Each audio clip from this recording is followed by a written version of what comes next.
Pada zaman Malik bin Dinar ada dua orang bersaudara yang beragama Majusi. Kakaknya telah menyembah api selama 73 tahun, sedangkan adiknya telah menyembah api selama 35 tahun. Lalu adiknya berkata kepada kakaknya, percakapan keduanya dalam mencari Tuhan pun berlangsung. Sang adik mengajak kakaknya untuk menguji api yang selama ini disembahnya sebagai Tuhan. Menurut dia, jika api itu menek hormati mereka dengan tidak membakarnya. Namun jika api tersebut membakarnya, seperti kepada orang pada umumnya, maka tidak perlu menyembahnya.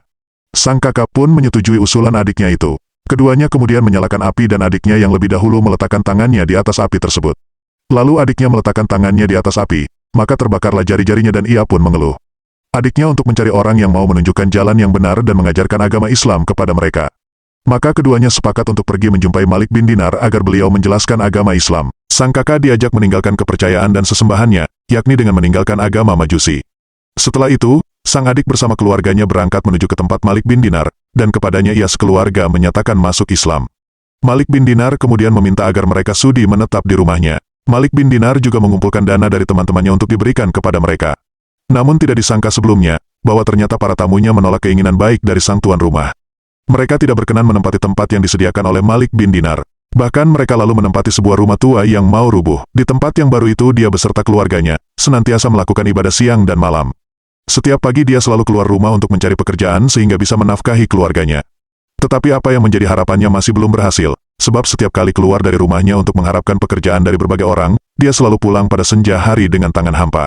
Pada pagi harinya, istrinya meminta suaminya untuk pergi ke pasar dan mencari pekerjaan. Sehingga dia bisa mendapatkan upah untuk membeli makanan. Ia lalu pergi ke pasar, tetapi tidak ada seorang pun yang memberikan pekerjaan dan upah kepadanya. Maka ia pun berkata pada dirinya, kalau begini dia akan bekerja pada Allah. Ia lalu masuk masjid yang sudah tidak pernah dipergunakan berjamaah. Ia terus sholat di dalamnya sampai malam. Kemudian ia pulang ke rumahnya dengan tangan kosong tidak membawa apa-apa. Istrinya bertanya, apakah hari ini engkau tidak memperoleh apa-apa? Ia menjawab, hai istriku, hari ini aku bekerja pada seorang raja, tetapi dia belum memberikan sesuatu kepadaku. Semoga besok pagi dia akan memberi kepadaku. Jadi semalam mereka kelaparan. Pagi harinya ia pergi lagi ke pasar, tetapi juga tidak mendapat pekerjaan. Ia terus pergi ke masjid lagi dan melakukan salat sampai malam karena Allah. Kemudian ia pulang ke rumahnya juga dengan tangan kosong tidak membawa apa-apa. Istrinya bertanya kepadanya hal yang sama. Namun jawaban suami kali ini berbeda. Hari ini aku bekerja kepada seorang raja seperti yang aku kerjakan kemarin. Semoga dia akan memberikan upah besok pagi, yaitu hari Jumat, sambil berdoa. Kemudian ia berdiri dan sibuk melakukan salat dan ia salat 2 rakaat. Setelah tiba waktu pertengahan siang, seorang yang masih muda itu keluar untuk berjumatan, di mana anak-anaknya masih dalam keadaan sangat lapar. Setelah ia pergi, tiba-tiba rumahnya didatangi tamu seorang laki-laki seraya mengetuk pintu. Ternyata yang mengetuk pintu itu adalah seorang pemuda, tangannya menggenggam uang emas yang dibungkus dengan sapu tangan. Tamu itu lalu berkata pada wanita, ambillah bungkusan ini dan katakan kepada suamimu bahwa ini adalah upah kerjanya selama 2 hari. Dan hendaklah ia menambah pekerjaannya nanti upah juga akan saya tambah, terutama tambahan pekerjaan pada hari Jumat ini. Maka berangkatlah ia ke daerah itu, untuk beribadah.